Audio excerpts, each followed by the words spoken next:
I don't know about you, but I've had to eat my words many times in my life, sometimes out of spite, frustration, anger, sadness, bitterness, and often in true ignorance. I have said or typed something that was not necessarily helpful. Indeed, like most everyone else, I have at times used words that were hurtful or harmful to others. After reflecting upon them, either by advice from someone else or a deeper thought of my own, I've had to go back and correct, delete, or apologize for words that, when they were spoken or typed, seemed to be right. There are other times, thankfully, that I have stopped myself from saying what was on my mind or may have typed and then deleted it before posting. I'm sure both have saved me from many regrets. There have been occasions where I simply could not see things from another's perspective, and therefore what I thought about it may not have been accurate, or at least not completely accurate.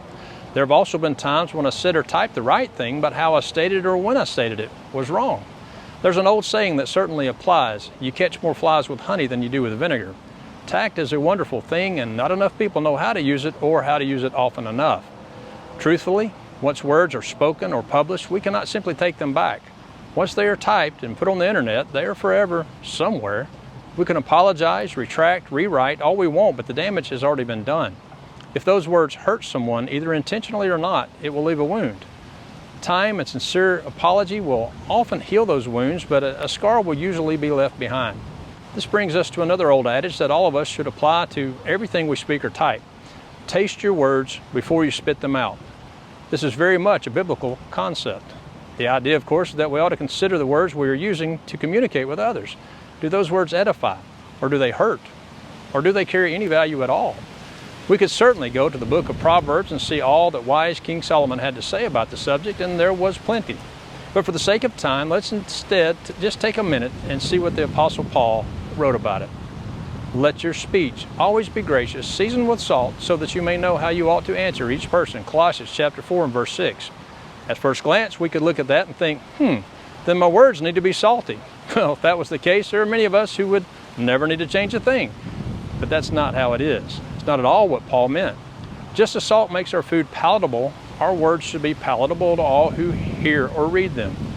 Too little salt and food will not taste good.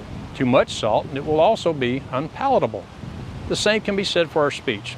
Too little or too much salt in our words and no one wants to hear or read them, and both extremes can be harmful.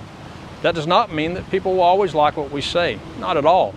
It simply means we should choose our words wisely so that even when someone disagrees with us, our words are acceptable, right, and said in love. There's another use of salt to which I think Paul was also referring. It has been used for millennia to preserve food. It works by removing moisture not only from the food source, but also the bacteria which would otherwise cause the food to spoil. Too little salt and the bacteria will ruin the food. Too much salt will dry it out and make it inedible.